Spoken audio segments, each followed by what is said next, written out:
Good morning. It's a manky day and I need to go and borrow something off Nick. And so in true Viking fashion, we're going to barter for it. I've made him a pie. It's not a shepherd's pie. Shepherd's pie is lamb. Cottage pie is beef. I think it's a cottage pie, but there's no peas in it. I had no peas. So it's a pealess cottage pie. Carrots in it. So, is it a cottage pie if it hasn't got peas? No idea. It's a nice pie anyway. So, he's feeling a bit under the weather. So at least he doesn't have to go and make a dinner. He can just chuck this in the oven and he'll be good to go. And then I think we have to go and get some bits and bobs. And I kind of want to go and buy a new book. Because I'm on the lookout for a new book. That's what I am. You're not dead.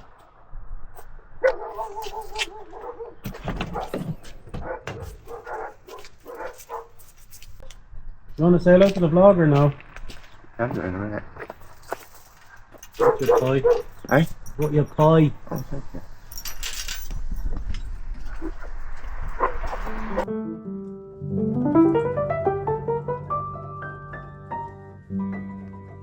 He'll be fine. He just has a bit of a cold as well.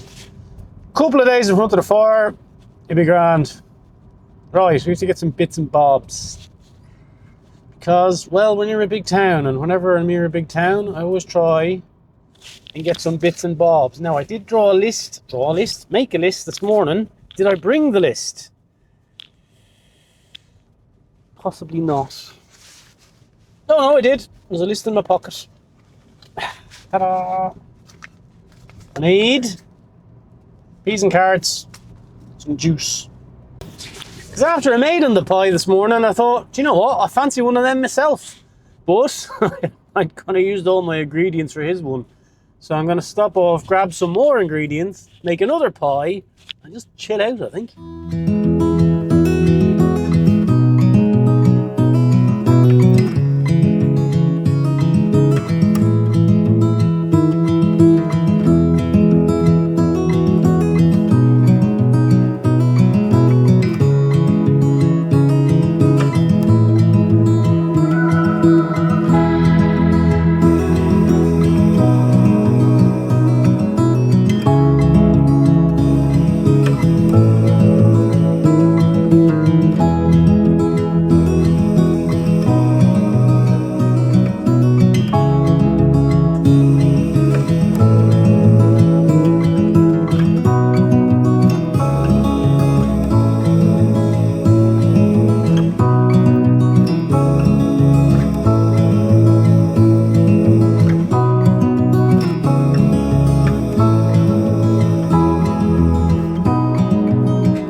One of the things I did notice when we were checking the farm after the storm was that quite a lot of brambles encroaching on the on one of the fields, the lower field there. And now it's not raining and it's actually blue sky today. I'm going to get the old strimmer out and see if I can sort them out, because if you don't kind of knock it on the head when they're burgeoning, they can take over the field, and that's no good for anyone. Right, let's get this strimmer organised.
Now, I didn't realise it till, well, not too long ago actually, after speaking to my neighbour, that this is the original water source for the farm. There's a natural source coming out of the ground here, and what they did was they built a bank behind all those scraggly bushes to create a pool, a natural sort of, I don't know, swimming pool, I suppose you'd call it. And the cows used to drink from here, but they also used to draw the water from here for use in the house and the barns and whatever else they were doing here. But the spring that they found coming out of the ground, they decided to build sort of an ornate kind of arch around it, and it goes right to the back.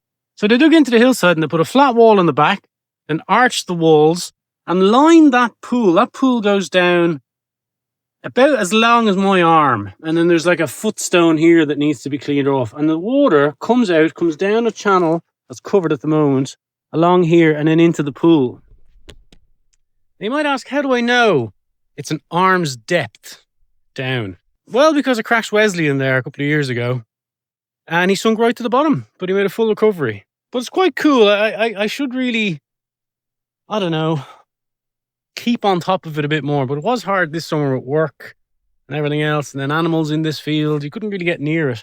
Plus, we did have a bit of a burst of life in spring that just sort of consumed the place a bit. So the plan is, now that this is clear, is to basically clear all this pool, pond, whatever you want to call it, right back as best I can.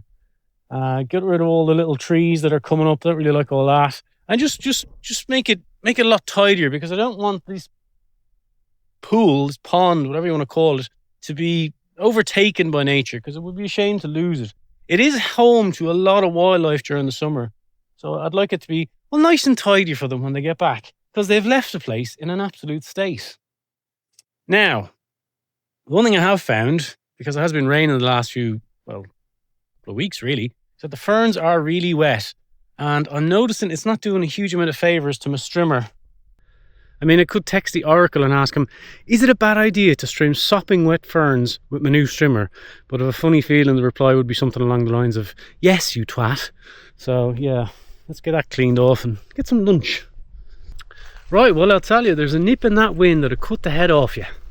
So I'm going to end the vlog there. I'm not sure what I'm doing next week, but I do know I have to get up to the chateau at some stage and collect my rope gear, because I just want it here in case I need to hop up on a roof and fix something with these high winds. So thank you very much for watching. I do hope you enjoyed it.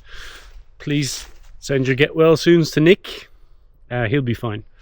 And I'll see you soon.